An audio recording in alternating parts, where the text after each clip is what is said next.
Cricket की field में ना हर तरह के बंदे होते हैं। कुछ ऐसे लोग होते हैं कि जो हकाइक पर मबनी बातें करते हैं और कुछ ऐसे होते हैं कि उनको हकीकत का कुछ पता नहीं होता कि ओरिजिनल या रियलिटी क्या है। वो बस एवं ही एक दूसरे के पीछे लग के उसने ये कह दिया, उसने वो कह दिया, वो उन्हीं चीज़ों के पीछे लग के अपने उस प्लेयर को, अपने उस खिलाड़ी को हमेशा क्रिटिसाइज कर देते हैं कि जो आपका सबसे टॉप का परफॉर्मर होता है। लेकिन इस सब कुछ के बीच में मैंने हमेशा रमीज़ राजा को स्टैंड लेते हुए देखा है बाबर आजम के लिए, कि उन्होंने हमेशा जब भी बात की है उन्होंने बाबर आजम के लिए स्टैंड लिया है, उन्होंने बाबर आजम को प्रेज़ किया है। बल्कि अब तो बात यहाँ तक रमीज़ राजा साहब ने पहुँचा दी है कि वो कहते हैं कि पाकिस्तान की क्रिकेट टीम के अंदर ना जिस तरह से बाबर आजम है ना, ऐसे ही बाबर आजम जैसे हमें 2 से 3 प्लेयर्स मज़ीद चाहिए हैं, मज़ीद 2-3 खिलाड़ी बाबर आजम की तरह के चाहिए कि जो टीम के अंदर मौजूद भी हों और उनकी मौजूदगी में पाकिस्तान की क्रिकेट टीम जो है वो जीत पाए।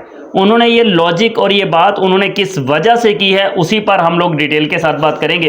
अगर आप लोग पहली बार Munir Haider official YouTube channel पर विजिट करके आए हैं तो आपसे रिक्वेस्ट है कि भाई वीडियो को लाइक, चैनल को सब्सक्राइब लाजमी से कर दीजिए।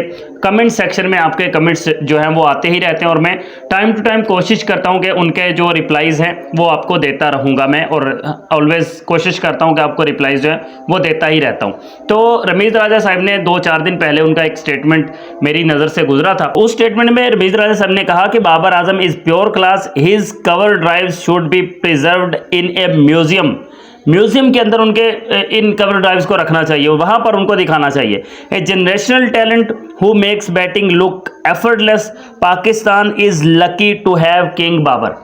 ये रमीज़ राजा साहब ने कुछ 2-4 दिन पहले का उनका स्टेटमेंट था जो मेरी नज़र से गुजरा था। मैंने उसी दिन स्क्रीनशॉट लेके रख लिया था, लेकिन स्पेशली उस पर वीडियो नहीं बनाई थी।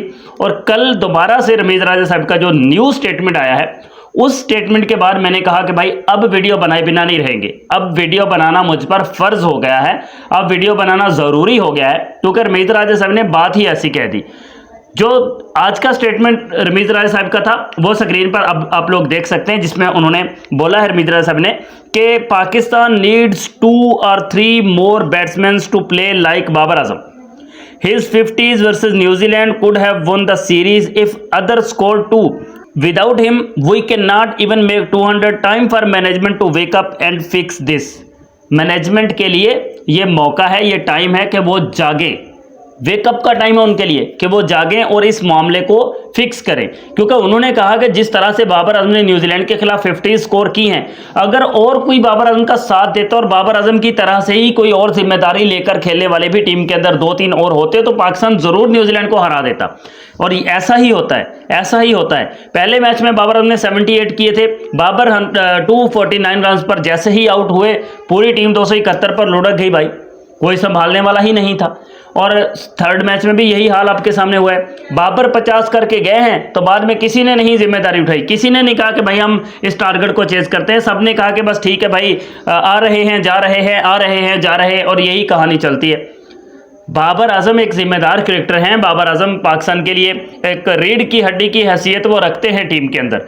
तो बाबर आजम जिस तरह से टीम को लीड करते हैं, जिस तरह से वो टीम को लेकर चलते हैं, अगर बाबर आजम का साथ देने वाला, ये रियलिटी है, कुछ लोग नहीं मानते ना, वो उनकी अपनी घटिया सोच है, वो मानेंगे भी नहीं, लेकिन ये एक रियलिटी है।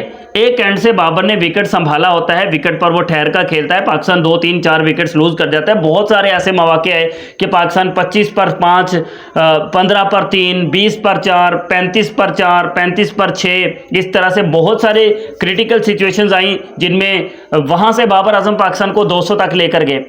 तो उन्होंने कहा कि पाकिस्तान 200 भी नहीं बना सकता अगर बाबर आजम ना हो तो टीम के अंदर जो बाकी प्लेयर्स हैं वो तो 200 करने वाले भी नहीं हैं। और हम यहाँ पर सोच रख रहे हैं कि हम 300 प्लस हर मैच में करेंगे, हम T20 मैच में हर मैच में 200 प्लस करेंगे।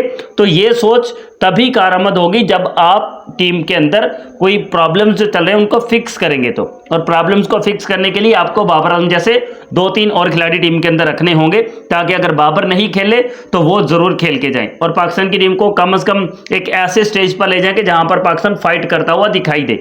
हार जीत तो खेल का हिस्सा है ही है। तो रमीज़ राजा साहब ने तो हमेशा बाबर आजम को प्रेज किया है। अब इस बात पर भी बहुत सारे लोग रमीज़ राजा के खिलाफ हैं और आज भी वो मतलब इस वीडियो को देखने के बाद रमीज़ राजा के खिलाफ वो ज़रूर बोलने वाले हैं। बट हेटर्स को हमेशा हेट ही दिखानी होती है और लवर्स को हमेशा लव ही दिखाना होता है। और एट द एंड जीतता हमेशा वही है जो मोहब्बत करता है, नफरत करने वाले हार जाते हैं।